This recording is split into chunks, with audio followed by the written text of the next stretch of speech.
안녕하세요. 톡톡 묻고 답하다 진행을 맡은 김이슬 문진이 자매입니다. 너무 떨립니다. 이런 자리가 처음이어가지고. 네, 청년대학부 여름수련회 다들 잘 즐기고 계신가요? 이제 네.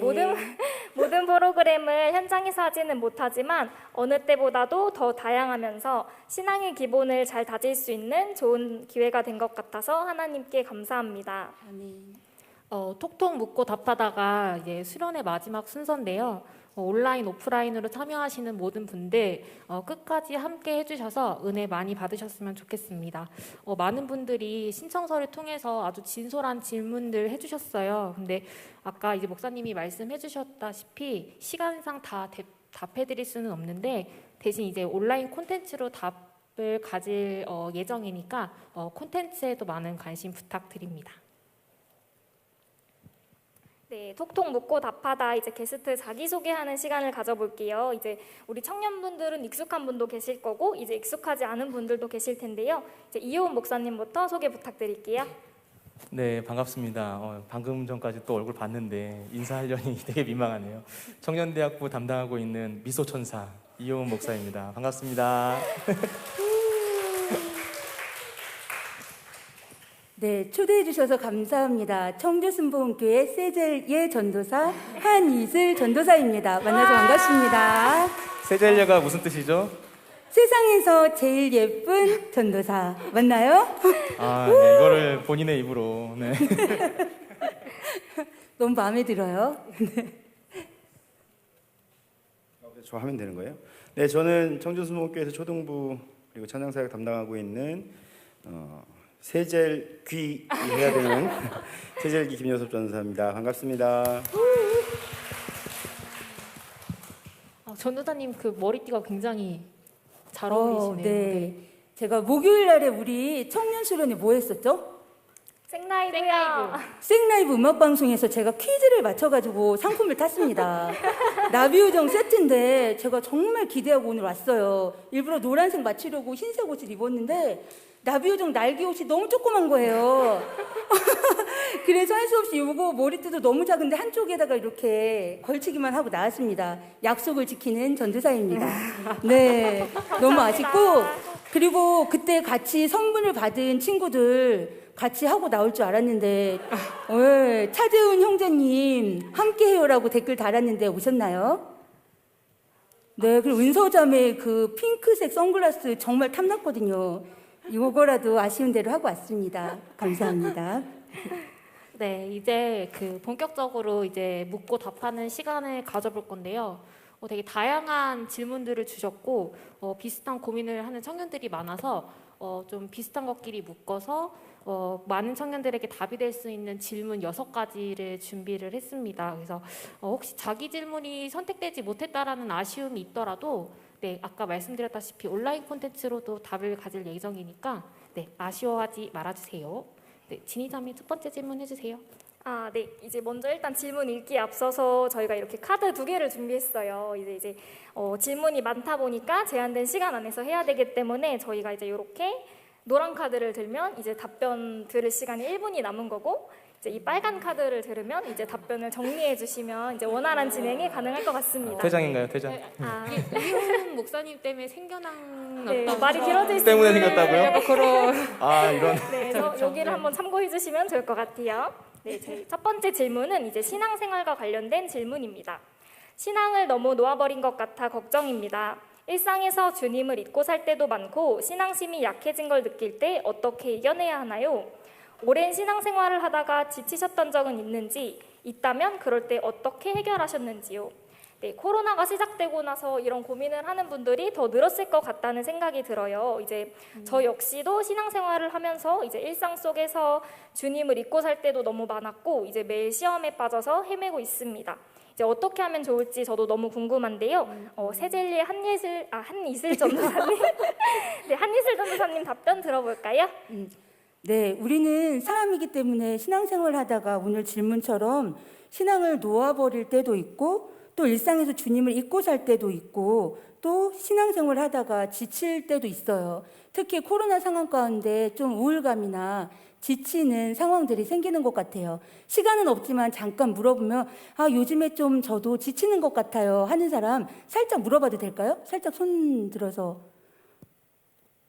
손든 자 잘못된 것 같아요. 지금 3박 4일 동안 수련회를 했는데 지쳤다고요? 네, 쌩쌩해야 될 때입니다. 다시 해야 충분할 다시 해야 텐데. 되겠어. 네. 그런데 한번 답을 해볼게요. 여기에 보면 신앙과 신앙생활이라는 단어가 나와요. 제가 생각할 때 신앙은 예수님을 믿는 마음을 신앙이라고 한다면 내가 믿는 예수님을 따라가는 삶을 신앙생활이라고 할 수가 있어요. 근데 예수님을 따라가는 신앙생활을 할 때 가장 중요한 것은 마음을 지키는 것입니다. 잠언 4장 23장 말씀처럼 잘 알고 있는 말씀일 거예요. 모든 지킬 만한 것 중에 더욱 내 마음을 지키라. 생명의 근원이 이에서 남이니라. 그 무엇보다도 마음을 지키는 게 너무나 중요해요. 우리의 믿음을 지키는 게 중요해요. 경험해 보셨겠지만 우리의 마음이 불안하면 만사 불통이에요. 하지만 우리의 마음이 평안하면 만사 형통인 것을 많이 겪었을 거예요. 한번 가볼게요. 이 마음, 우리의 마음과 믿음을 지키기 위해서 가장 중요한 것, 첫 번째는 꾸준한 신앙생활이에요. 이 꾸준함보다 더 큰 힘이 없습니다. 마치 자전거의 두 페달을 계속해서 구르며 밟을 때 넘어지지 않고 앞으로 계속해서 전진해서 나아갈 수 있죠. 똑같아요. 그렇다면 우리 신앙생활의 두 페달이라고 할 수 있는 것이 있는데 그게 무엇냐면 말씀과 성령이에요. 꾸준히 말씀을 듣거나 읽는 삶, 그리고 또 한쪽의 페달, 늘 성령의 도우심을 의지하면서 기도하는 삶, 꾸준히 말씀의 삶과 또 성령의 삶, 이 신앙의 두 페달을 꾸준히 밟으면서 갈 때 우리가 넘어지거나 쓰러지지 않고 계속해서 건강한 신앙생활을 하면서 나아갈 수가 있습니다. 기억하십시오. 말씀을 읽거나 듣거나 하는 습관, 또 성령을 사모하는 삶, 기도하는 습관, 이 두 가지가 신앙생활의 가장 중요한 두 페달이에요. 요즘에 TV만 틀면은 뭐가 제일 많이 나오나요? 어떤 선수들? 그렇죠. 도쿄 올림픽이 끝나고 지금 뭐 이렇게 메달을 딴 국가대표 선수들이 참 많이 나와요. 그 중에서 이미 또 팬층이 생겼을 텐데 저는 그 선수들 중에 여자 양궁 단체전 아직 아니죠? 네. 여자 양궁 단체전의 금메달리스트인 안산 선수와 강채원 선수가 나온 것을 봤어요. 그들이 지금은 금메달을 땄지만 처음에 안산 선수는 아주 처음에 완전히 초보자였고 사람들의 시선에 띄는 그런 학생도 아니었대요. 그리고 강채영 선수 알고 있을지 모르지만 5년 전 리우올림픽 국가대표 선발전에서 떨어졌어요. 3명을 뽑는데 4등으로 3등과 1점 차이로 쓴 고배를 마셨죠. 그날의 눈물을 기억하면서 5년 동안 꾸준한 연습과 훈련을 했어요. 그 결과 국가대표에 선발되고 금메달리스트가 되었습니다. 신앙도 똑같아요. 우리의 교회 다니면서 신앙과 나의 믿음과 또 신앙생활은 굉장히 자유롭다고 생각하면 그건 좀 오산이에요. 우리의 믿음과 신앙생활도 꾸준한 연습과 훈련을 통해서 자라고 성장합니다. 우리의 그 꾸준한 훈련을 통해서 바로 아까 말했던 말씀과 성령으로 거듭나는 꾸준한 훈련을 통해서 우리의 믿음이 성장할 때 쓰러지거나 넘어지지 않아요. 두 번째, 우리의 마음을 지킬 수 있는 두 번째 또 방법이 있어요.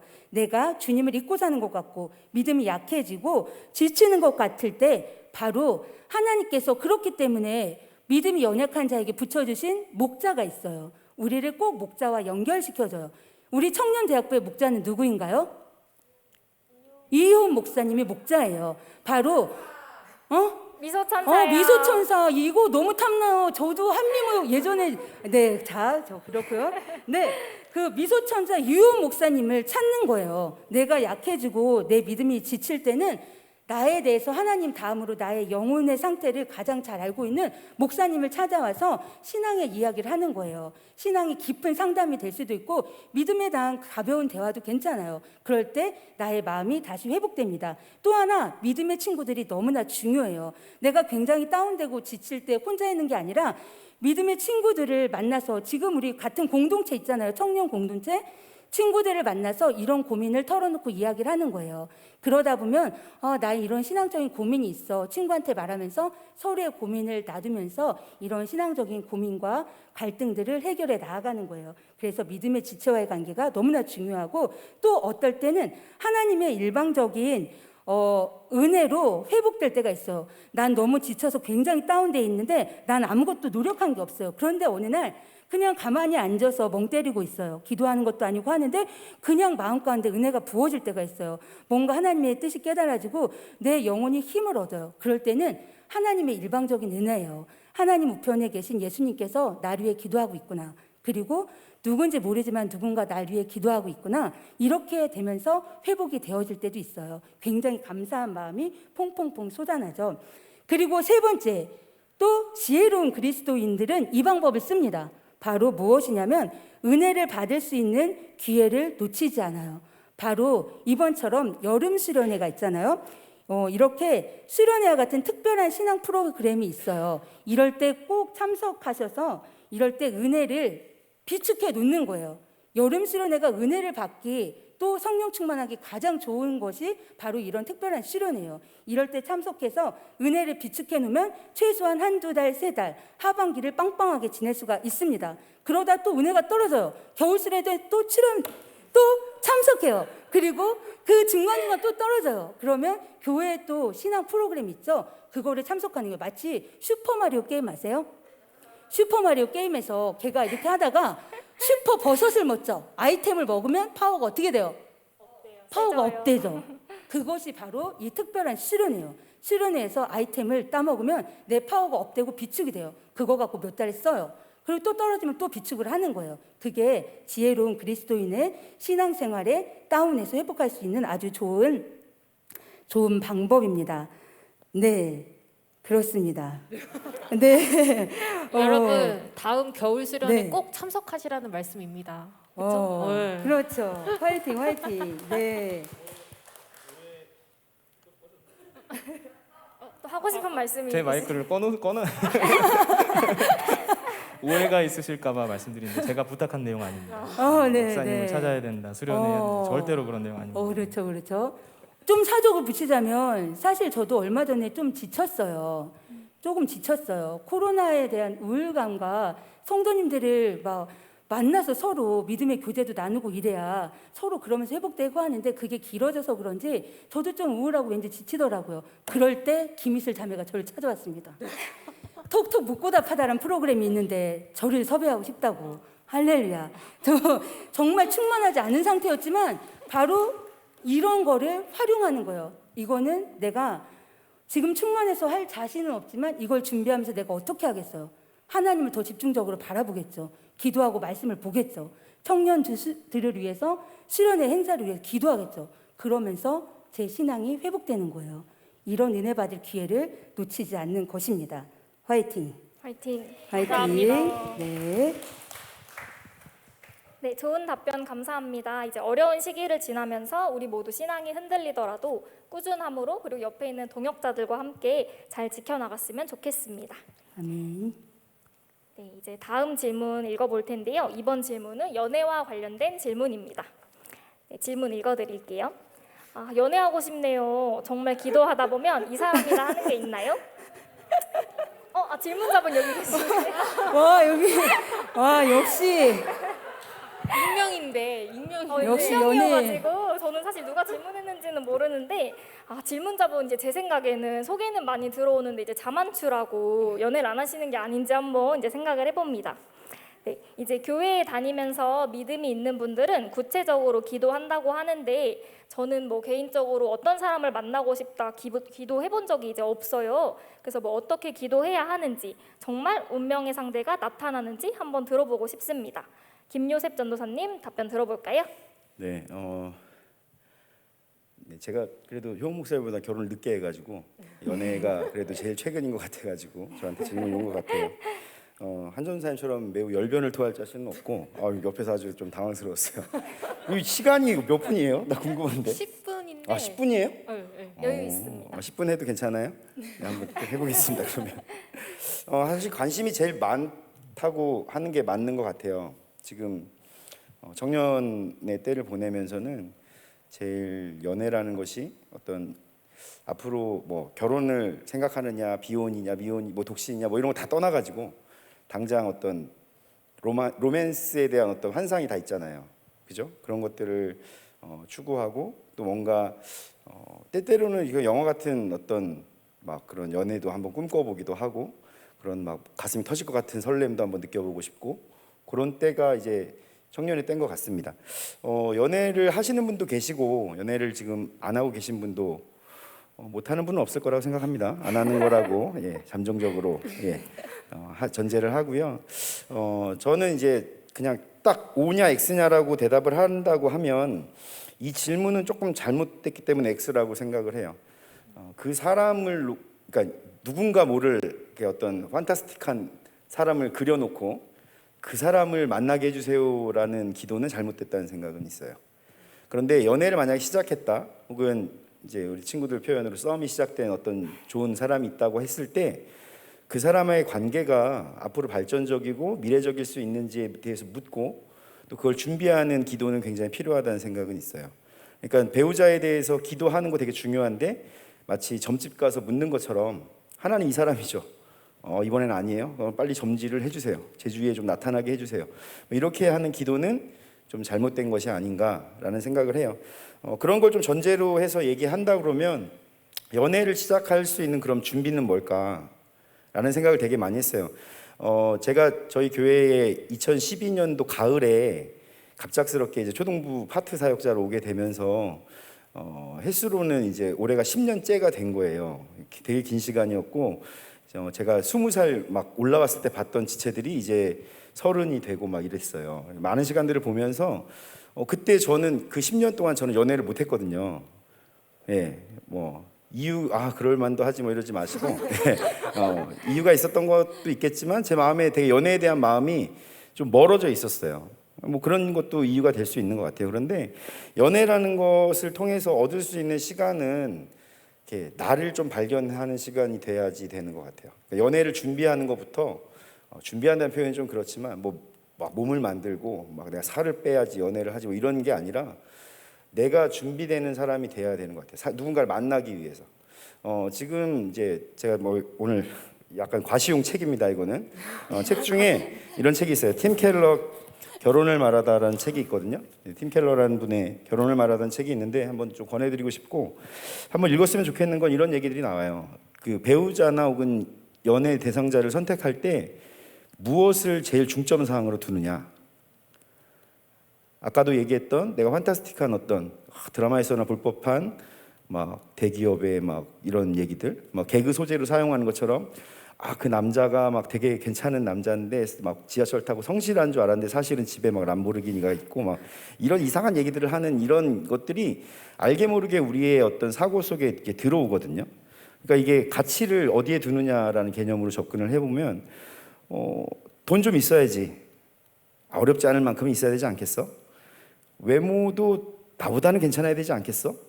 뭐 이런 얘기들 있죠. 약간 자기를 비하하는 듯한 표현을 하면서 내가 이러니까 내 배우자는 이랬으면 좋겠어. 내가 만날 사람은 이랬으면 좋겠어.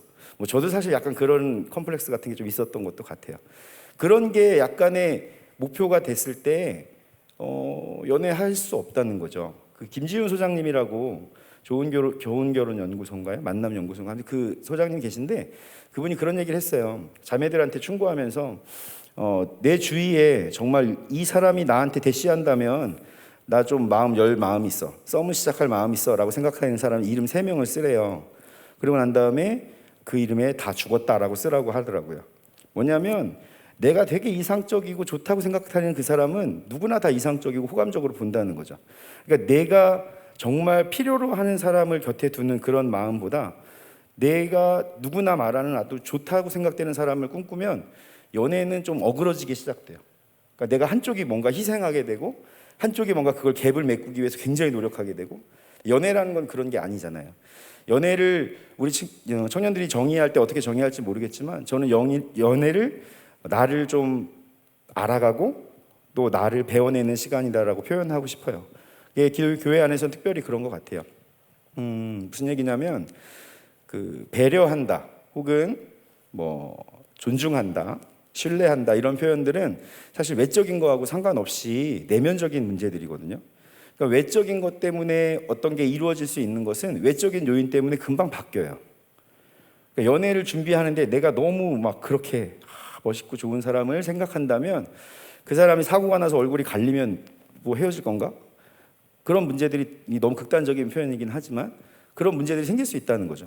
아, 돈이 너무 많았어. 근데 회사가 망했어. 그래서 그 사람이 갑자기 막 빚더미에 앉았어요. 그럼 내가 그 사람이랑 같이 갈 마음이 있는가? 그걸 보고 있었다면 당연히 노죠. 그러니까 관계는 깨어질 수밖에 없겠죠. 그러니까 하나님이 기뻐하시는 관계라는 어떤 개념으로 설명한다면 우리가 근본적으로 무엇을 필요로 하고 내 연애를 통해서 무엇을 얻을 수 있을까라는 생각들을 했을 때 내가 먼저 좀 준비가 돼야 되는 거예요. 그 사람도 나한테 그걸 요구할 거 아니에요. 그러니까 내가 이 사람한테 요구할 무언가를 생각한다면 그걸 똑같이 나한테 요구해 본다면 나는 어떻게 할 수 있을까? 이런 것들을 좀 생각해서 내가 좀 여유롭고 괜찮은 사람이 됐을 때, 요즘 표현으로 뭐 나이스한 사람이 됐을 때 그 연애라는 것이 훨씬 수월할 수 있다는 거죠. 예. 그래서 그런 부분들이 좀 준비가 되는 것이 필요한 것 같고요. 연애가 좀 더 깊어지면 이제 나이를 좀 더 먹고 깊어지면 자연스럽게 결혼이란 과정으로 이렇게 흘러 들어가게 되잖아요. 그런 과정에서 이제 부딪히는 접점들이 굉장히 많은데 처음에는 20대 때는 거의 감정이 제일 큰 것 같아요. 감정적인 충돌이 제일 크다고 한다면 이제 시간적인 일을 이제 하는 친구들, 직장 다니는 친구들은 이제 시간의 어떤 이런 것들 되게 크다는 거 알고 있을 것 같고, 그리고 나서부터는 이제 진짜 내 걸 다 줘야 되는 거예요. 물질 같은 거 이런 거 이제 공유할 수 있는가. 연애가 깊어지면서 조건으로 시작된 연애는 조건을 맞추기에 급급해져서 별로 이런 것들의 희생이 이게 쉽게 되지 않는 것 같아요. 그러니까 건강한 연애를 위해서는 이런 것들보다 그 사람과 나의 신뢰를 쌓고 그 사람이 어떠한 환경에 있든 내가 흔들리지 않고 이 사람을 만날 수 있을 만한 좋은 사람을 만나는 거를 좀 찾았으면 좋겠고, 그거와 마찬가지로 나도 그 정도 사람이 좀 되어줘야 되는, 내가 그 정도 사람 되어줘야 나를 만나는 사람도 나로 인해서 그 정도 만족감을 얻고 함께 걸어갈 수 있지 않을까, 이런 생각들을 좀 해봅니다. 그래서 저는 아까 처음에 얘기했던 것처럼 기도한다, 이거는 사실 저도 배우자 기도를 계속 했었어요. 저는 20살 때부터 시작해서 하나님께서 42살에 응답해 주셨습니다. 네, 제 아내를 네, 박수를 받을 일인지 모르겠지만 제 아내 다 보시면 알겠지만 되게 예뻐요. 네, 미인이고 네, 너무 좋고 저한테는 최고의 사람입니다. 하나님께서 이렇게 만나게 해주신 것 같아요. 때가 있고 준비가 필요해요. 근데 제가 저를 좀 아시는 분들도 많이 있지만 저는 좀 저희 교회에 올 때쯤에 많이 다듬어져서 온 거였긴 하거든요. 저 젊은 날에 굉장히 좀 이렇게 과격한 표현도 많이 했었고 감정을 컨트롤을 진짜 못했었어요. 그래서 그때도 연애는 네. 아무튼 비슷한 경험은 있지만 네, 갑자기 말하면 안 된다는 생각이 확 들어가지고 네. 사모님이 앉아 계셔가지고 저 뒤에 계셔서 불꽃 같은 눈동자로 지켜보고 계셔가지고 비슷한 경험들이 있었는데 그때는 그런 감정적 충돌을 엄청 많이 겪고 막 맨날 뭐 연애를 하는데 맨날 싸워. 이해할 수 없는 일들이 계속 일어났었어요. 우리 사모님 만나고 나서는 항상 행복하고 즐거웠다는 네, 점점점 하고요. 아무튼 그렇고 그래서 내가 준비되는 게 되게 중요한 것 같아요. 하나님이 이제 요셉이가 좀 누군가를 만나도 되겠구나라고 생각하는 타이밍에 정말 어디서도 만날 수 없었던 사람을 만나게 하셔서 결혼을 한 거예요. 왜 그러죠? 네. 예, 좋습니다. 옐로 카드예요? 네. 1분 남았어요, 1분. 네. 그래서 우리가 생각하는 그런 어떤 연애라는 개념을 조금 얘기해 주고 싶었고요. 그래서 마지막으로 하고 싶은 얘기는 그거예요. 기도를 한 건 맞는데 기도의 본질이 이 사람입니까가 아니라 이 사람을 통해서 내가 하나님이 원하시는 방향으로 갈 수 있는 사람입니까라는 어떤 근본적으로 그 출발선이 좀 많이 다르다, 이 얘기를 좀 하고 싶고요. 그래서 우리 청년들이 좀 내면이 건강해지고 아름다워져서 좋은 그런 아까 제가 말했던 그 서로의 내면을 서로 공유하고 세워줄 수 있는 그런 아름다운 연애도 시작하고 또 결혼도 했으면 좋겠습니다. 예, 마치도록 하겠습니다. 감사합니다. 네, 좋은 답변 감사합니다. 이제 전도사님이 말해주셨던 것처럼 이제 저희 연애에 이제 적용해가지고 다들 도움되는 답변이었으면 좋겠습니다. 네, 다음 질문 우리 이슬 자매님 소개해 주실까요? 네, 저는 이 질문 보고서 좀 깜짝 놀랐거든요. 이제 저 마음속으로 고민하거나 친구들끼리는 이제 고민을 나눴던 얘기들인데 막상 질문해야지라는 생각은 해본 적이 없었던 것 같아요. 제가 이호원 목사님께 한번 질문 드려볼게요. 결혼하기 전에 그 가정은 믿는데 배우자가 믿지 않거나 혹은 배우자는 믿는데 그 가정이 안 믿는 상황일 때 어느 상황이 더 결혼하기 좋은 환경일까요? 그리고 결혼을 아예 안 하는 건 죄일까요? 되게 현실적인 질문이었어요. 그래서 되게 답변 궁금합니다, 목사님. 예. 지금 이제 제가 결혼에 관한 주제로 답변을 맡게 되었는데요. 이제 요섭 전사님 답변하시는 거 보면서 저는 제 정면에 보이는 저 대각선을 보니까 이 답변이 너무 조심스럽다 이런 생각이 많이 들었어요. 그래서 거기에 대한 거 좀 감안해 주시고 제가 이 답변을 한번 해보도록 하겠습니다. 손에 이렇게 땀이 이게 오랜만에 땀이 많이 나네요. 그 질문 보시면 재밌죠. 결혼하기 전에 그 가정은 믿는데 이제 배우자는 안 믿는 거예요. 신앙이 없어요. 그리고 또 하나는 배우자는 믿어요. 신앙이 있는데 그 가정이 안 믿는 상황일 때 그럼 이 둘 상황 중에 어떤 상황이 더 나은 것인가 이런 질문한 거잖아요. 이제 이지선다를 줬는데 일단은 그런 생각을 했어요. 저는 이게 이 질문 자체를 보면서 이 결혼 생활에 대한 기준을 잡으면 좀 낫지 않을까? 저 개인적으로는 그렇게 생각을 했어요. 제가 이 어떤 답을 주는 게 좋을까 고민을 하다가 한 가지 던졌던 질문은 결혼 생활이란 과연 누구와 하는 것인가? 라는 질문을 던지면 거기에 대한 좀 실마리가 풀리지 않을까 하는 생각이 들더라고요. 결혼 생활은 내가 결혼할 그 배우자와 하는 것인지 아니면 그 배우자의 가정과 하는 것인지 거기에 대한 질문을 던져보니까 저는 이제 그걸로 이제 좀 답이 풀렸거든요. 그러니까 예를 들자면 그런 거죠. 결혼을 한 이후에 내가 누구와 더 신앙적인 문제를 놓고, 그러니까 이 질문을 한 사람은 어떤 신앙적인 것에 관한 고민이 있기 때문에 이 질문을 한 것 같거든요. 그렇다면 그 신앙적인 문제를 놓고 누구와 더 대화를 많이 할 것인가 라고 했을 때 사실 현실적으로 우리가 결혼을 해보면 신앙을 가진 분들과 가지지 않은 분들 사이에서 일어나는 정말 다양한 어떤 그 차이들이 생겨나게 되거든요. 그러니까 되게 직접적으로 말하면은 헌금하는 거, 11조 하는 거, 그리고 뭐 자녀를 양육하는 거, 이 자녀를 어떻게 키울 것인지 그 교육 철학, 그리고 뭐 삶에 대한 기본적인 가치관, 심지어는 이 주일 성수하는 것조차 굉장히 큰 차이를 가지게 돼요. 그런 것들을 봤을 때는 이 두 가지 상황 중에서는 길게 봤을 때 우리 삶의 그 과정들을 길게 놓고 보고 현실적인 부분들을 부딪혀 나가서 그것을 해결해 나갔을 때 나와 함께 하고 있는 그 사람의 신앙이 일단 첫 번째가 중요하지 않을까라고 그렇게 생각을 했고요. 또 이런 질문도 생각해 봤어요. 그러니까 시댁과의 문제에 대한 또 걱정이 있는 것 같거든요. 이 질문 안에. 그러니까 시댁과의 어떤 문제를 해결할 때 이 신앙을 가지고 있는 남편과 함께 지혜롭게 해결하는 게 더 현명할 것일까? 아니면은 이 남편의 문제를 가지고 시댁과 논의를 해가면서 이 문제를 해결하는 게 나을 것인가? 둘을 보면은 사실 또 저도 나와 함께 하고 있는 그 부부가 이 신앙의 문제들을 시댁과의 좀 어려움이 있더라도 함께 지혜롭게 해결해 나가는 게 훨씬 더 힘을 받지 않을까 이런 생각을 하게 되더라고요. 그래서 저는 이제 이 문제는 이 정도면은 좀 정리가 될 것 같다라고 생각을 했고요. 근데 이제 그런 것 같아요. 이제 이성교제, 굳이 결혼뿐만이 아니라 이성교제를 연애를 하시는 분들도 내가 믿지 않는 사람과 이제 연애를 할 수밖에 없는 그런 환경적인 부분들. 그러니까 사실 교회 안에서 그런 것들이 굉장히 많잖아요.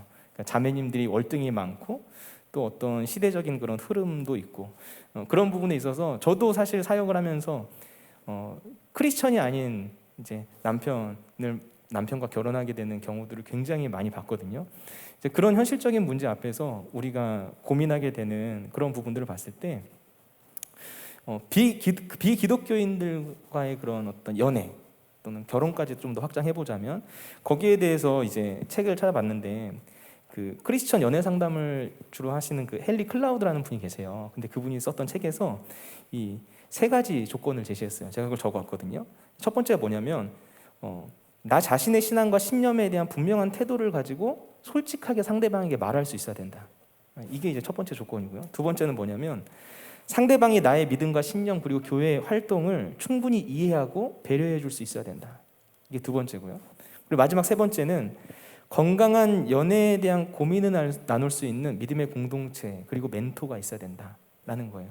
저는 이 세 가지 읽고서 굉장히 공감이 많이 됐고 이런 부분들이 확고하게 준비되어 있다면 그렇다면은 굉장히 어떻게 보면 모험적인 도전이겠지만 그런 과정들도 해봐도 좋겠다라는 생각을 했어요. 그리고 더 중요한 것은 이제 이성 교제든 결혼이든 모든 문제의 발단은 사실 이제 내가 미성숙할 때 생기는 것 같아요.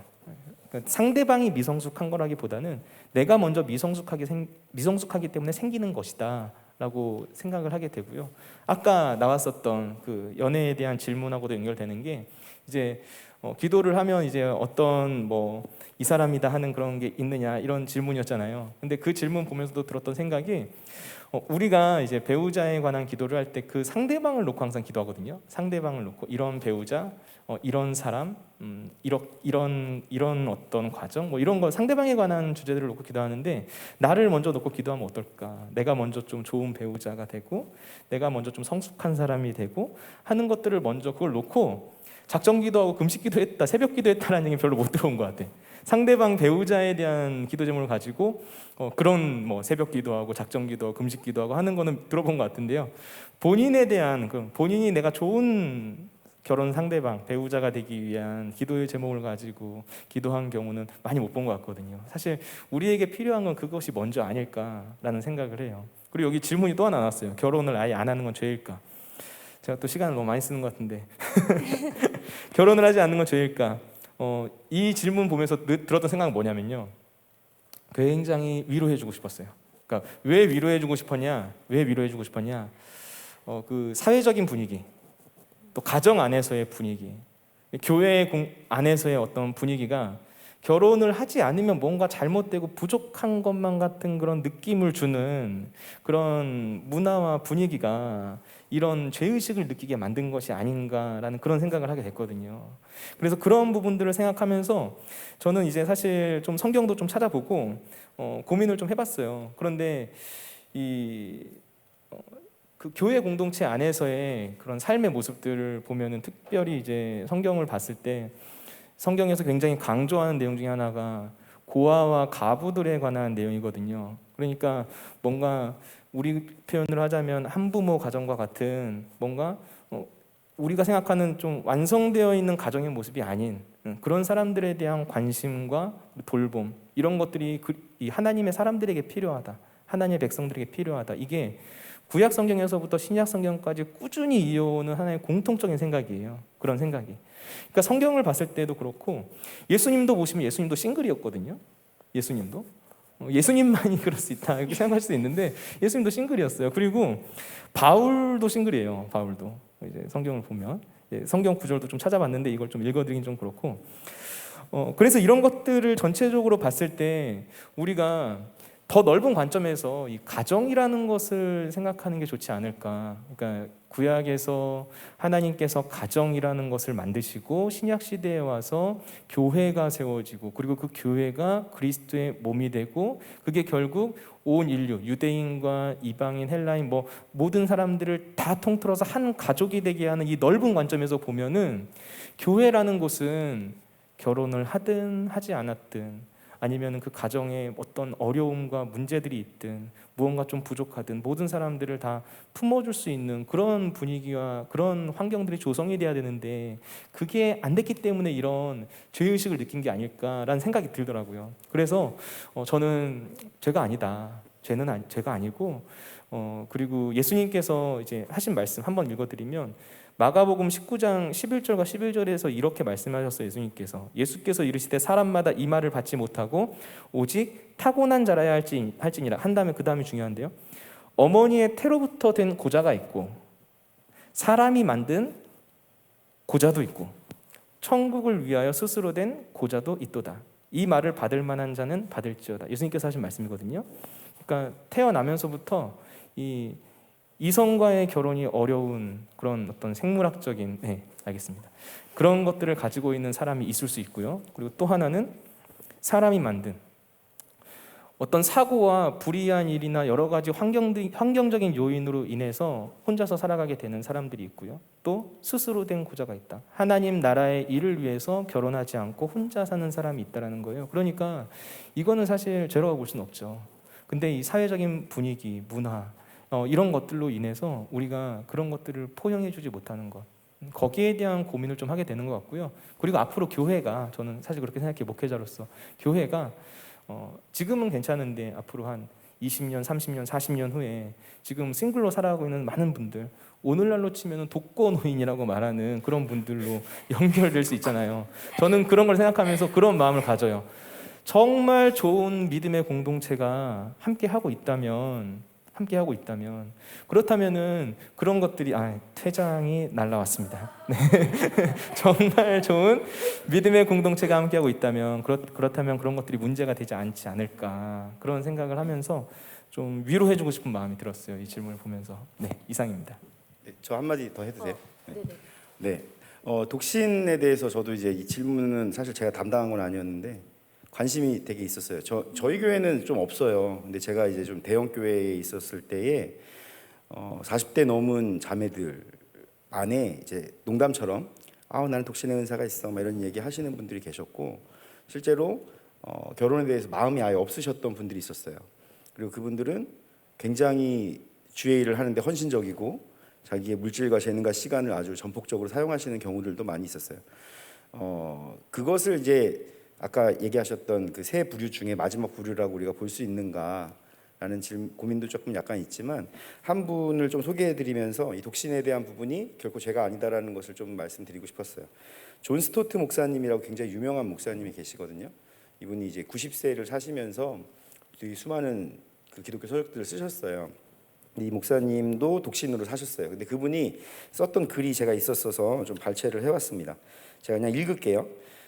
사실 다른 소문, 이거 이제 그분이 본인이 직접 쓰신 거예요. 사실과 다른 소문이 돌고 있는 것 같지만 실제로 저는 독신으로 살겠다고 용맹한 결정을 내리거나 엄숙하게 맹세를 한 적이 단 한 번도 없습니다. 오히려 20대와 30대 때는 저도 다른 사람들처럼 언젠가 결혼을 하게 될 것이라고 생각하고 있었습니다.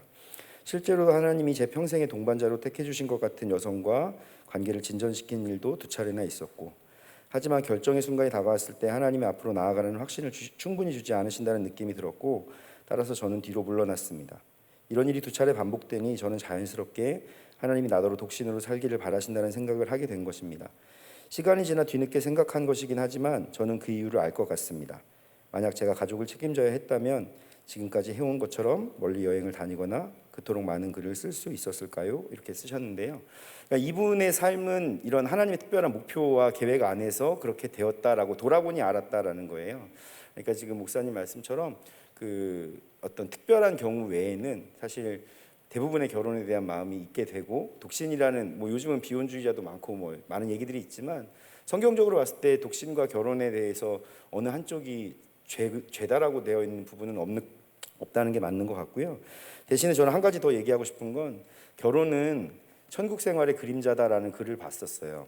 그러니까 가정이 연합해서 남편과 그러니까 두 부부가 이제 연합되어지는 과정들 속에서 서로 안에 이렇게 서로가 다듬어져 가는 이 시간들을 통해서 우리가 영원한 하나님과 신랑과 신부로 만나는 그 시간을 준비하는 그림자와 같은 것이다. 그러니 이 시간 안에서 육체적으로 어떤 혹은 삶의 어떤 공고함들을 꼭 누군가 짊어짐으로 인해서 해결해야 한다면 결혼을 하는 게 좋고, 그렇지 않다면 하나님과 나는 충분히 나는 누리고 있다라고 생각되면 혼자 사는 것이 그렇게 큰 문제가 될 수는 없다라는 글도 봤었거든요.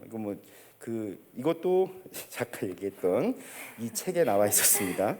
네, 그래서 좀 이런 견해들이 있다는 것들을 좀 참고하시고, 이것을 막 아까 목사님 말씀처럼 그 여론적인 분위기 있잖아요. 그런 것들로 이렇게 스스로에게 질책하지 마시고 또 받아들이면 좋지 않을까, 이렇게 한마디 더 붙여봅니다. 네. 감사합니다.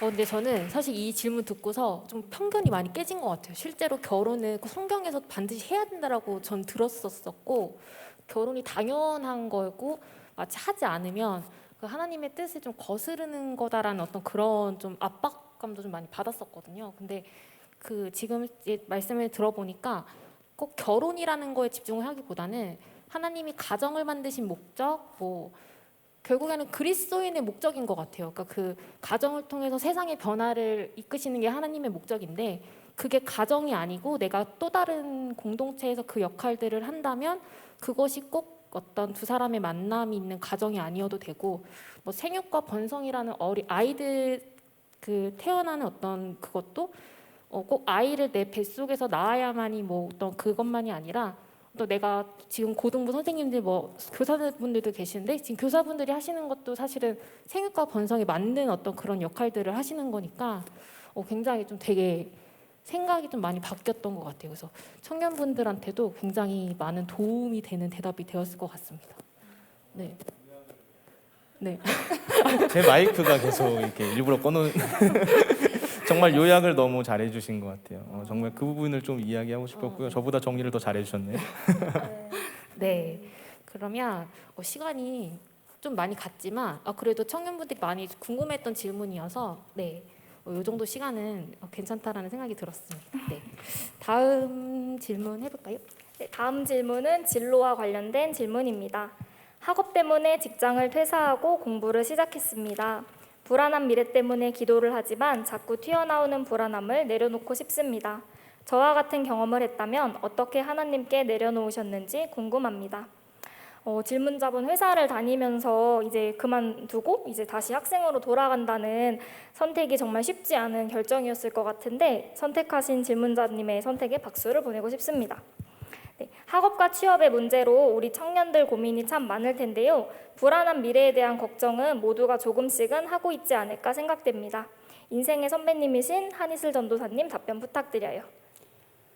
네. 결혼에 대해서 말을 보태고 싶었지만 시간이 많이 가서 참았어요. 네. 오늘 진로에 대한 질문을 보면 구체적인 상황은 모르지만 직장 생활을 하시다가 직장을 퇴사하고 공부를 시작하신 것 같아요.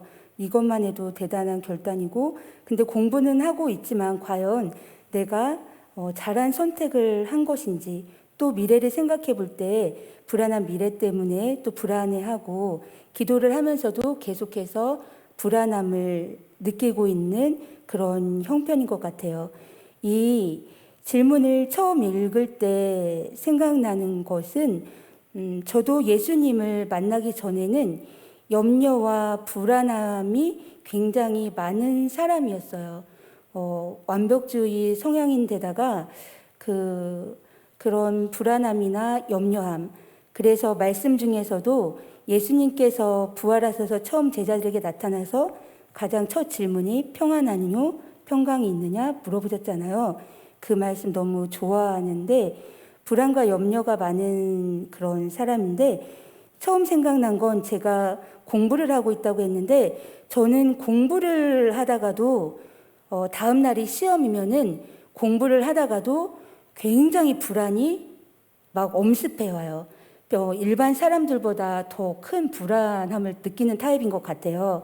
그러면 저는 학교에서 공부를 할 때도 예배실 옆에 기도실이 있어요. 그러면 기도실에 가서 공부를 하면 너무 집중이 전 잘 되는 거예요. 너무 집중이 잘 돼서 막 공부를 하다가도 마음이 또 막 불안함이 딱 오는 거예요. 굉장히 불안하면 제가 그때 쓴 방법은 우선 말씀을 읽어요. 말씀을 읽으면서 내가 무엇을 공부하는지 하나님의 뜻을 찾는 거죠.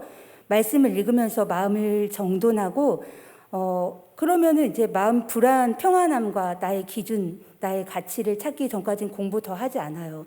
마음의 평안함이 오지 않으면 되지도 않을 뿐더러 말씀을 이제 쭉 읽고 기도실 그 앞에 또 무슨 말씀 구절이 있었냐면 이 말씀 구절이 있었어요. 아무것도 염려하지 말고 다만 모든 일에 기도와 간구로 너희 구할 것을 감사함으로 하나님께 아뢰라.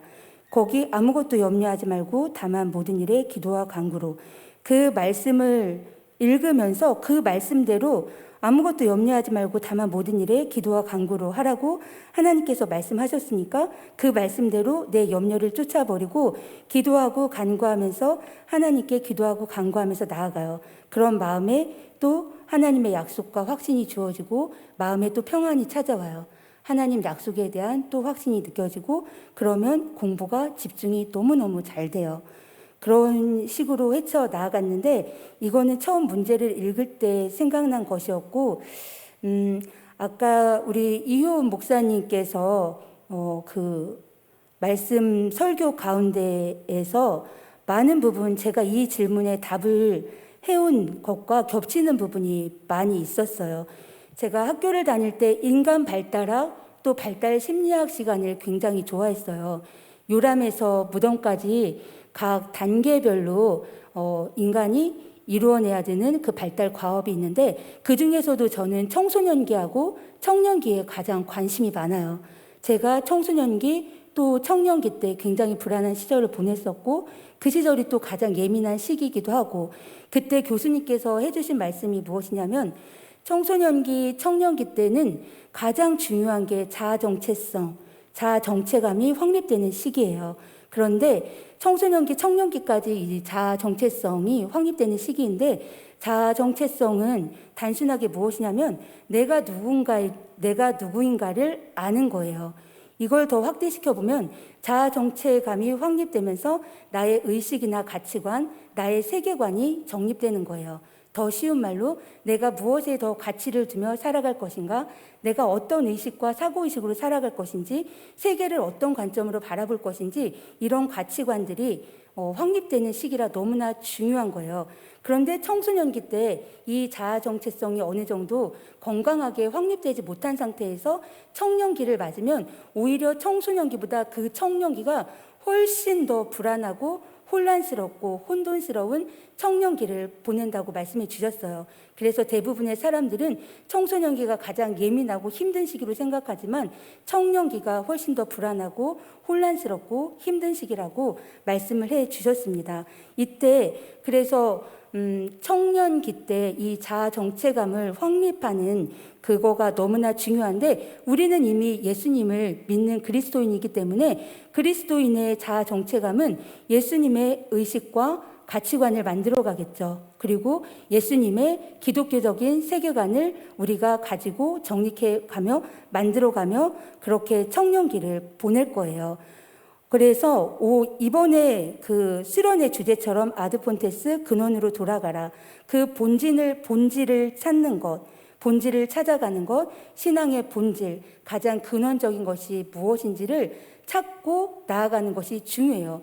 그렇게 신앙의 본질, 내 안에 신앙관, 또 가치관, 세계관이 생각되면 나의 진로나 직업을 선택할 때 또 배우자를 선택할 때 모든 거에 기준이 되어지기 때문에 이런 자아 정체감이나 가치관이나 세계관이 확립되는 것, 신앙의 본질을 먼저 찾는 그 노력과 애씀이 너무나 필요한 작업입니다.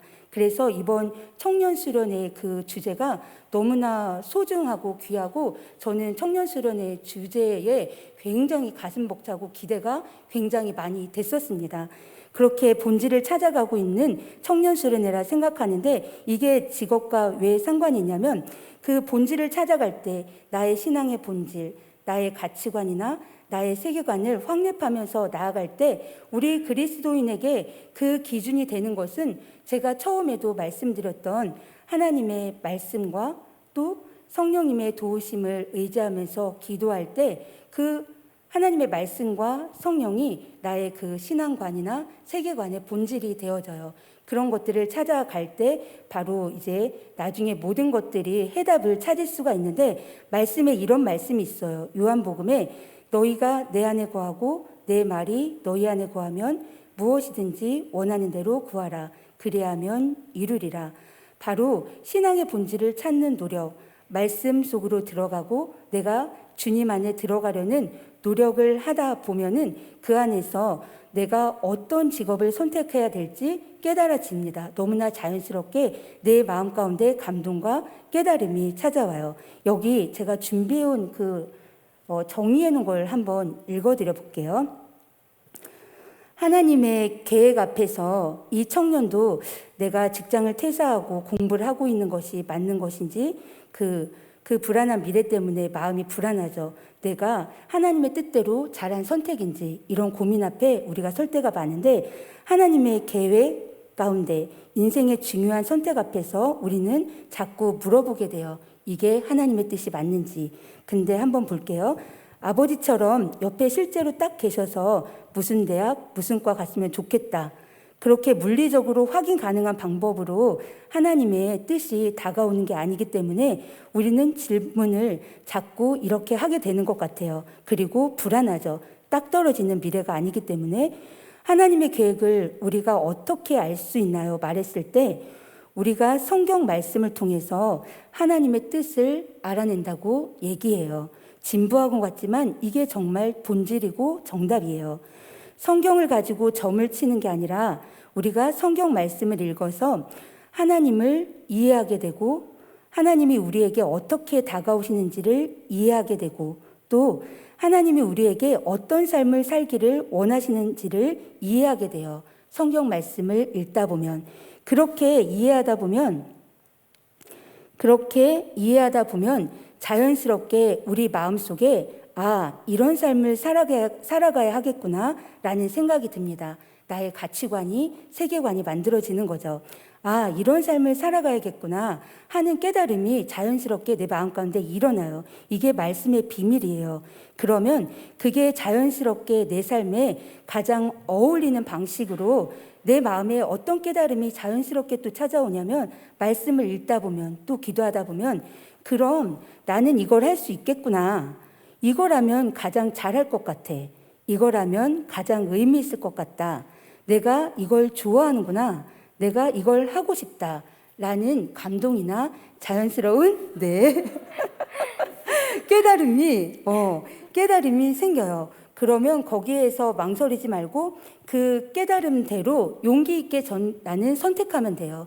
말씀을 읽을 때 또 기도할 때 자연스럽게 하나님께서 주시는 감동과 깨달음대로 용기 있게 선택하며 나아가면 됩니다. 그리고 때론 용기 있게 선택하고 또 나아갈 때 실수를 할 때도 있지만 실수를 통해 성공보다 오히려 더 큰 배움이 있다는 사실을 기억하고 또 넘어지더라도 다시 일어나서 하나님의 말씀을 읽고 기도하며 나아가면 좋은 진로와 직업을 하나님의 뜻대로 가게 될 거예요. 이상입니다. 감사합니다. 이제 이렇게 자꾸만 튀어나오는 불안감과 걱정을 이제 완전히 내려놓을 수는 없겠지만 이제 중요한 청년기를 보내면서 하나님의 말씀으로 또 성령님의 도우심으로 잘 이겨나갔으면 좋겠고요. 이제 우리 그리스도인은 하나님께 기도할 수 있는 게 정말 큰 은혜라고 생각합니다. 다음 질문 이어가 볼게요. 네, 가장 민감하지만 궁금한데 질문하기 어려운 문제가 아닐까 싶습니다. 요즘 주식, 부동산 등 청년들 사이에서 재테크가 활발한데 하나님이 보시기에 흡족한 재정관리 방법은 무엇일까요? 라는 질문 주셨거든요. 저도 유행 따라 작년에 주식을 시작했는데 요즘 파란불이어서 눈물이 너무나도 납니다. 정말 코스피가 3천 초반까지 떨어져서 마음이 너무 좋지 않은데 한편으로는 또 이 주식을 시작하면서 이게 올바른 건가? 선하지 못한 건 아닐까라는 생각에 사실 좀 찜찜함도 좀 있었거든요. 하면서도. 그래서 너무 궁금해요. 사실 답변이 좀 두렵기도 해요. 만약에 선한 게 아니라고 하면 어떡하지? 나 그만둬야 되나? 아직 마이너스인데 메꾸지 못했는데 이런 생각이 좀 들더라고요. 그렇지만 또 하나님이 흡족해 하시는 재정관리가 있을 테니 요셉 전사님께 한번 여쭤보겠습니다. 네, 어려운 얘기인 것 같아요. 이제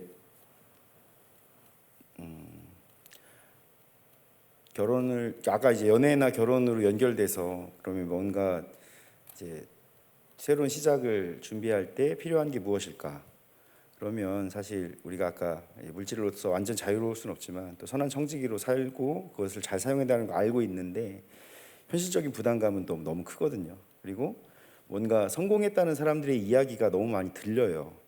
그죠? 여러분들이 조금만 찾아보면 우와 주식해서 이랬대, 뭘 해서 저랬대, 막 이런 이야기들이 정말 많이 들립니다. 그리고 유튜버들도 너무 많고 그 사람들 보면 나는 너무 도태되어 있는 것 같은 느낌도 너무 많이 들죠. 왜냐하면 1년 만에 뭐 집을 뭐랬더라? 강과장인가요? 혹시 들어보신 적 있으세요? 아, 모르세요? 그럼 그렇게 관심이 많지 않은 거고. 재테크 투자에 대해서 유튜브 하시는 분들이 있는데 직장을 10년 다니다가 1년만 투자해가지고 뭐를 벌었다 뭐 이런 거만 유튜브 하시는 분들이 있어요. 그런 것들 보면서 시대가 이제 원래 모든 시대는 그런 어떤 물질주의가 굉장히 주된 흐름 속에 있어요. 왜냐하면 그 손쉽게 권력을 질 수 있는 가장 큰 방법이 물질이거든요. 우리나라의 뭐 갑과 을의 관계에 대해서도 많이들 알고 계시죠. 많은 사건들이 있었고 백화점 같은 데서 종업원들의 막 따귀를 때린다든지 이런 일들이 다 자기의 그런 것들로 시작되는 경우가 굉장히 많죠. 그런 것들 보면서 우리 안에 이제 물질이 뭔가 주는 어떤 안 좋은 요소들을 자꾸 부각시키면서 생각하게 되는 것 같아요.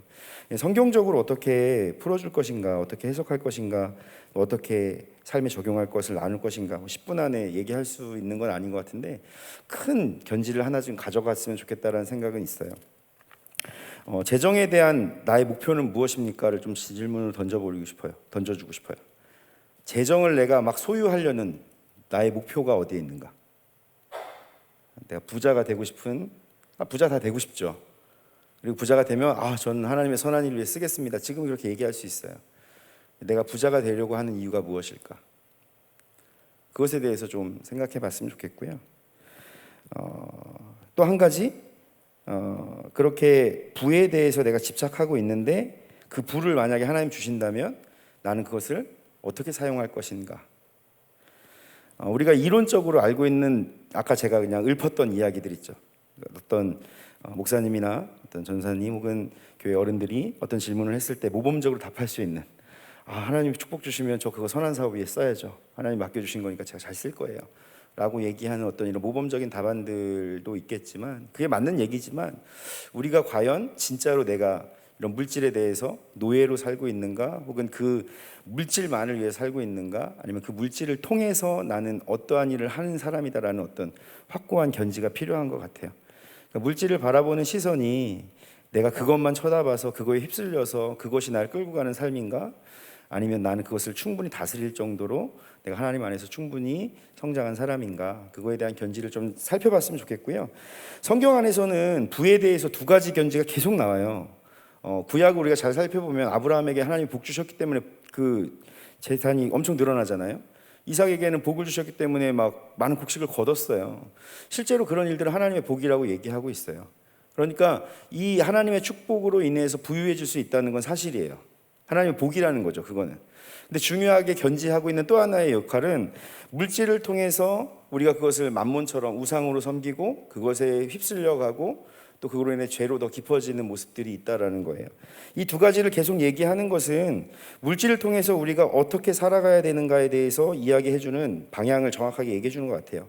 그래서 저는 이렇게 한 줄로 좀 정리하고 싶습니다. 하나님께서 허락해 주신 물질을 수단으로 삼아서 부를 통해 하나님의 선한 일을 행하는 것이 바람직한 그리스도인의 물질관이라고 생각을 해요.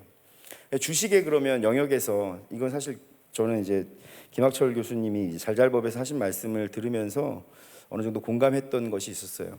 주식을 하는데 단타로 치고 빠질 것이냐 눈앞에 이익만 쫓는다면 사실 그게 맞거든요. 오늘 넣고 내일 아침에 뺄 거 생각하고 몇 프로 오른대 정보 있대 하고 넣었다 뺐다 이런 건 사실 너무 물질에 쫓기는 삶인 것 같아요. 꾸준하게 내가 이렇게 할 수 있는 어떤 그 투자를 통해서 뭔가 미래를 계획하는 건 아주 좋은 일이잖아요. 그런 것들에 대해서 신앙적인 견지를 스스로가 좀 세우는 게 필요하다는 생각이 들고요. 방법 자체 또 뭐 그런 방식도 있겠고 그다음에 영역이 있는 것 같아요. 이것이 내가 투자를 했을 때 그것이 좀 선한 쪽에 사용되는 그런 기업들인가 그런 것도 좀 고려해봤으면 좋겠다는 생각들이 들었어요. 아직 주식을 뭐 전문적으로 하지 않는다면 잘 모를 수도 있는 건데 그런 부분들에 대해서 좀 더 고민해 봤으면 좋겠고 저는 시대가 이제 너무 많은 경제적 흐름이 변하고 있기 때문에 좀 시류를 따라가는 건 필요하다 생각 들어요. 너무 모르고 살진 않았으면 좋겠고 뭐 매일 아침마다 코스닥 코스피 상점 뭐 보고 이렇게 뭐 하게 되면 다 그렇게 되긴 하지만 거기에 너무 막 쫓겨 다니면서 그것 때문에 오늘 하루는 나는 망했어 이러면서 살지 않았으면 좋겠고 좀 장기적인 안목 가지고 이렇게 가는 그러한 것들 좀 했으면 좋겠습니다. 왜냐면 이 1001가지 기독교 명언이라는 책을 갖고 왔는데 여기에 이제 그 재물에 대한 어떤 좋은 말씀들이 많이 있었어요. 제가 지금 했던 얘기의 어떤 흐름들을 어떻게 정리를 하게 됐냐면 그 존 웨슬리 목사님이 이런 말씀을 하셨어요. 나는 모든 것을 그것이 영원해서 어떤 값어치가 있을 것인가에 대한 기준으로만 평가한다. 그러니까 지금 내가 이 땅에 100년이라는 시간, 정말 길게 100년이라는 시간을 살 동안에 내가 이 땅에서 얻는 모든 것이 영원이라는 시간 앞에서 어떤 가치인지를 생각한다는 거죠. 그러니까 재물이 과연 그 정도 가치인가 한번 생각해 봤으면 좋겠고요. 그러면서 그분이 또 이런 말도 했어요. 할 수 있는 한 많이 벌어라.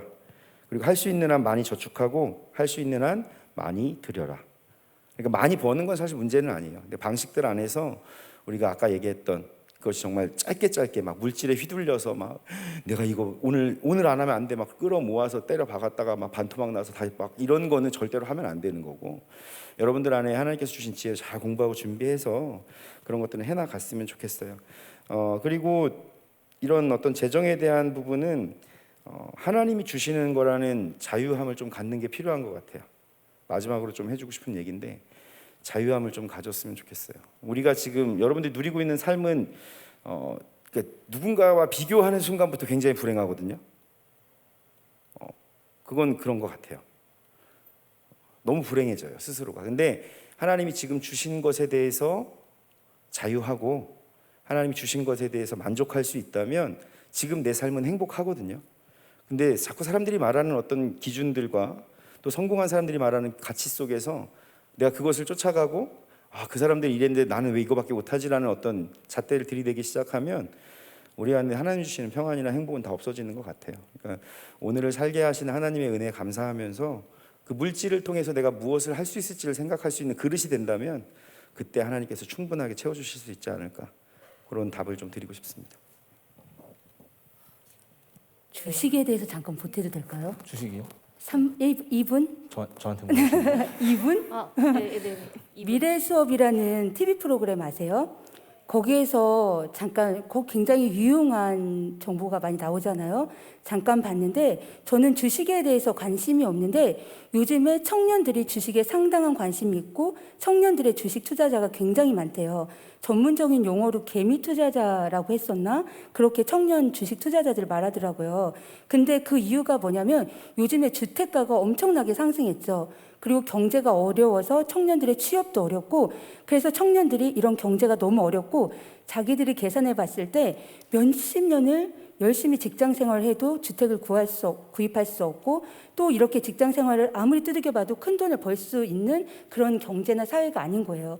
그래서 한 방에 돈을 벌 수 있는 주식 투자에 관심이 있게 되고 거기에 투자를 하는데, 미래 수업에 나온 전문가가 뭐라고 말하냐면 대부분의 그 청년 투자자들은 거의 다 실패한대요. 이윤을 남기는, 처음에는 그들은 될 것처럼 막 다 몰려들어서 조금씩을 투자하잖아요. 하지만 청년 투자자들의 그런 이윤을 남길 확률은 거의 없고 그들은 다 손해를 보고 다 빠지게 된대요. 그리고 이미 그 주식을 해서 큰 이윤을 얻는 사람들은 이미 대부분 전문가들이 볼 때는 이미 다 정해져 있다고 말을 하더라고요. 이상입니다. 궁금증만 남겼네요. 네. 또 계속 찾아가세요. 네.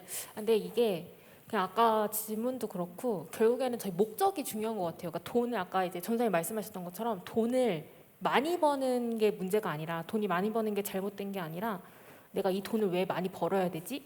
라는 그게 중요한 것 같아요. 내가 돈을 많이 벌어서 어떤 목적에 사용돼야 하지?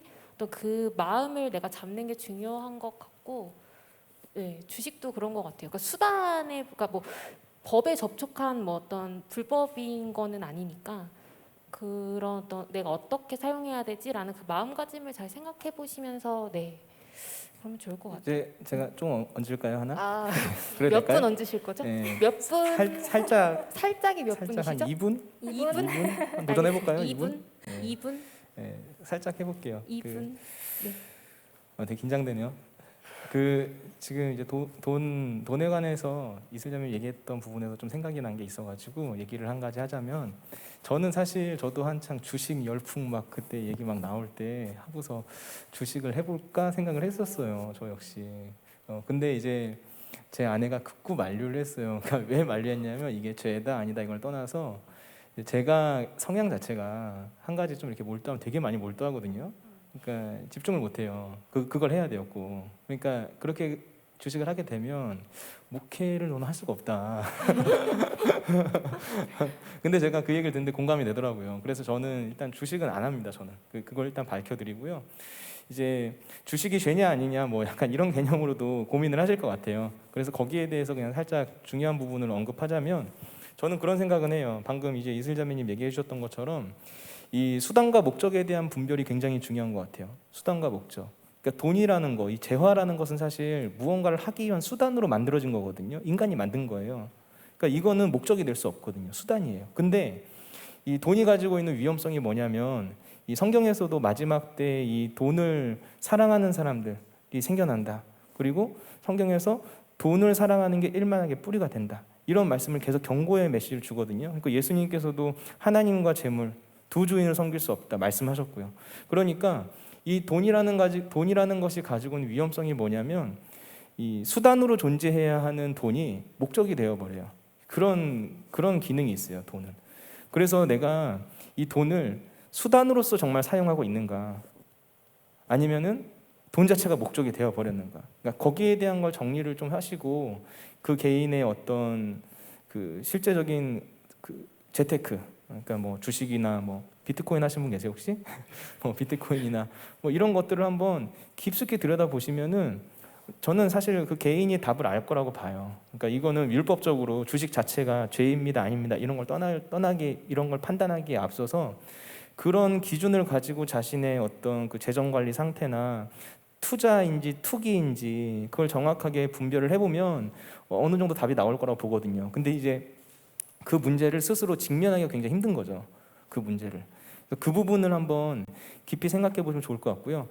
이 돈이 가지고 있는 무서움이 뭐냐면 돈을 사랑한다 그러잖아요. 근데 성경에서 말하는 사랑의 대상은 하나님이에요. 하나님. 끝인가요? 예, 네. 하나님입니다. 여기서 마치겠습니다. 감사합니다. 우리 재정의 주체는 하나님이십니다. 요거 하나 기억하면 너무 좋을 것 같아요. 사실 저희가 질문이 하나 더 있는데 시간상 하지 못할 것 같아서 이 질문은 다음에 온라인 콘텐츠를 통해서 심도 깊게 나눠보도록 하겠습니다. 네, 이제 마칠 시간이 됐는데 어떠셨는지 저희 짧게 아주 간략하게 소감 한 마디씩 목사님부터 해주세요. 저보고서 짧게 하라고. 네. 오늘 좀 시간이 충분했는지 모르겠는데 그래도 청년분들이 실질적으로 궁금했던 내용들을 생각해 볼 수 있는 시간이어서 굉장히 좋았고요.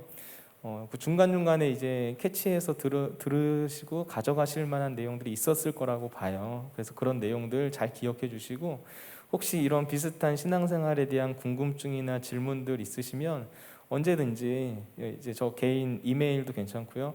우리 청년대학 학과의 채널도 괜찮고 편하게 질문해 주시면 저도 깊이 한번 고민해 보고 성경적으로 어떻게 이 문제를 접근해야 될지 생각해 보고 답을 드릴 수 있었으면 좋겠어요. 오늘 참 좋은 시간이었던 것 같습니다. 감사합니다.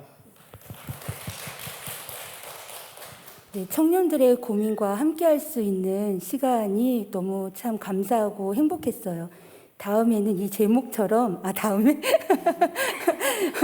서로 묻고 답하는 저 혼자 얘기하지 않고 청년들 얘기 들어가면서 쌍방으로 소통하는 시간이면 더 재밌고 유쾌하지 않을까 또 더 좋지 않을까 하는 생각이 들었습니다. 감사합니다.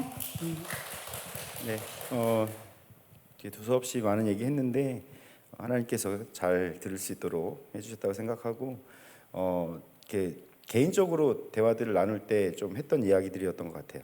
어떤 개인적으로 잠깐 얘기할 수 있는 시간들이 됐을 때 좀 넓게 얘기하다 보니까 디테일한 얘기는 거의 못했지만 함께 좀 나눌 수 있어서 좋았고 어떤 청년의 때 함께 고민할 수 있는 젊은 사역자라고 인정해 준 거라고 생각해요. 그래서 너무 고맙고 예, 또 기회 되면 함께 좋은 이야기를 나누었으면 좋겠습니다. 감사합니다. 저는 그러니까 나만 이런 고민하는 건 아닌가라는 좀 그런 게 있었는데, 아, 나만 그런 건 아니구나. 많은 사람들이 나랑 비슷한 고민을 하고 있구나. 근데 물어볼 데가 없었구나라는 생각이 들어서 이 시간이 좀 되게 감사하다는 시간이 들었고, 그래서 공동체가 중요한 것 같아요. 이렇게 이야기할 수 있는 시간들이 있고 서로 어떤 고민들을 듣고 기도해 줄 수 있는 중보자가 여기 있다는 게 너무 감사했고, 그래서 좀 공동체의 소중함을 또 다시 느꼈고, 네. 그래서 이제 청년분들이 이번 시간을 통해서, 그리고 이제 수련회가 이제 마지막으로 마쳤는데, 이때 받은 새 힘으로 또 다음에 어떤 내가 다시 나아갈 세상과 공동체 속에서도 네, 담대하게 나아갈 수 있는 그런 청년들이 될 수 있도록 저도 응원하고 기도하도록 하겠습니다. 지미자매는 어땠어요? 아, 네. 저도 이제 이렇게 톡톡무답 진행하면서 이제 청년들이 하는 고민을 저도 이제 똑같이 하고 있었고, 이제 그 궁금증에 대해서 이제 오늘 이제 많이 말씀해 주셔가지고 이제 듣고 가지고 가는 것도 있어가지고 이제 이 시간 이후로부터는 조금 더 그런 것들을 이제 삶에 좀 적용해서 살아갈 수 있지 않을까 싶고요. 이제 아직 다 못다한 질문도 있고 해가지고 꼭 컨텐츠로 저는 2탄이 나왔으면 좋겠다는 바람이 있습니다. 네. 네, 목사님 기도해 주시고 마무리하겠습니다. 네, 기도하겠습니다. 사랑의 하나님 감사합니다. 오늘 이 시간을 통하여서 하나님의 놀라운 은혜와 사랑 안에서 즐거워할 수 있는 기회를 주시니 진심으로 감사드립니다. 우리 삶의 현실적인 고민과 어려움들이 많고 또 그 가운데서 무엇이 성경적인 진리인지를 고민하며 나아가는 우리 청년들의 그 삶 가운데 하나님께서 지혜를 주시고 또 좋은 공동체 안에서 많은 이야기들을 나누게 하시고 또 좋은 멘토를 만나 하나님께서 기뻐하시는 길을 걸어갈 수 있도록 주님께서 그 모든 걸음을 인도하여 주시옵소서. 이 시간들, 특별히 이번 수련회를 진행하면서 하나님 아버지와 함께 교제했던 그 모든 시간들 가운데 하나님께서 원하시는 뜻과 계획이 온전히 이루어지는 그런 응답이 나타나게 된 줄로 믿습니다. 우리 청년들의 삶 가운데 주님께서 함께하여 주시고 그 수많은 삶의 고민 가운데서도 우리 인생의 가장 본질 되시는 하나님 아버지 예수 그리스도를 붙잡고 그 주님과 동행하면서 주님께서 인도하시는 길을 신뢰하며 기쁨과 감사함 가운데 살아갈 수 있도록 인도하여 주시옵소서. 보이지 않는 곳에서 수고하고 애써주신 우리 방송실 또 우리 임원 리더들 그리고 함께해 주신 교역자분들 그리고 우리 찬양팀까지 하나님의 놀라운 은혜와 사랑으로 충만하게 하여 주시고 또 보이지 않는 곳에서 함께 기도하고 중보하며 나아간 우리 모든 성도님들의 삶 속에도 주님의 능력과 권능이 충만하도록 인도하여 주시옵소서. 모든 은혜와 사랑에 감사드리며 우리 주 예수 그리스도의 이름으로 기도드립니다. 아멘. 네, 감사합니다. 이것으로 모든 순서 마치도록 하겠습니다.